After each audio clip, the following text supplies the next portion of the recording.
L Venkateswarlu UTF రాష్ట్ర అధ్యక్షులు 2003 DSC ద్వారా అపాయింట్ అయినటువంటి వాళ్ళకి ఏదైతే ఓపీఎస్ కోసం 57 జీవోని కేంద్ర ప్రభుత్వం ఇచ్చిందో దీన్ని తక్షణం అమలు చేయాలనేటువంటి ఏకైక ఎజెండాతోటి ఈరోజు 2003 డిఎస్సి ద్వారా అపాయింట్ అయినటువంటి వేలాది మంది ఉపాధ్యాయులు ఈరోజు ధర్నా చౌక్ వద్ద పోరాటం చేస్తా ఉన్నారు. ఈ పోరాటానికి ఆంధ్రప్రదేశ్ ఐక్యోపాధ్యాయ ఫెడరేషన్ సంపూర్ణమైన మద్దతును ప్రకటించడంతో పాటు ప్రత్యక్షంగా కూడా ఆందోళనలో పాల్గొంటామని చెప్పి సందర్భంగా తెలియజేస్తా ఉన్నాం. 57 మెమోని ఇచ్చినప్పుడు కేంద్ర ప్రభుత్వం మిగిలిన రాష్ట్రాల్లో అమలు చేస్తే మన రాష్ట్రంలో అమలు చేసే ప్రయత్నం చేయలేదు.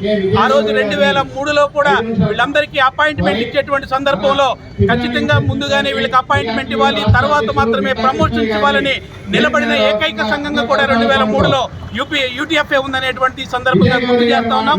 ఇప్పుడు కూడా రాష్ట్ర ప్రభుత్వం అధికారంలోకి వచ్చిన తర్వాత ముఖ్యమంత్రి గారికి ఇచ్చినటువంటి మొట్టమొదటి మెమోరాండం 2003 డిఎస్సి ఉపాధ్యాయులందరికీ కూడా పాత పెన్షన్లోకి అమలు చేయాలని చెప్పి ఇచ్చాం.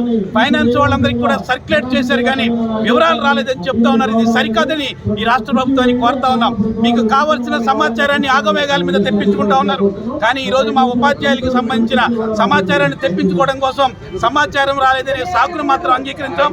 ఖచ్చితంగా 2003 డిఎస్సి కానీ మిగిలిన పోలీస్ డిపార్ట్మెంట్లో, రెవెన్యూ డిపార్ట్మెంట్లో అపాయింట్ అయిన వాళ్ళందరికీ ఓపీఎస్ ఇవ్వాల్సిందే, 57 మెమోని అమలు చేయాల్సిందే. ఇలా చేయకపోతే ఈ పోరాటాన్ని యూటీఎఫ్ మిగిలిన ఉపాధ్యాయ సంఘాలతో కలిపి ఖచ్చితంగా దీర్ఘకాలం తీసుకెళ్తామని చెప్పి తెలియజేస్తా ఉన్నాం. మరొక బీఆర్టీఎస్ రోడ్డు ఉద్యమానికి వెళ్ళనీయకుండా ఈ రాష్ట్ర ప్రభుత్వం ఓపీఎస్ని అమలు చేయాలని చెప్పి హెచ్చరిక చేస్తా ఉన్నాం.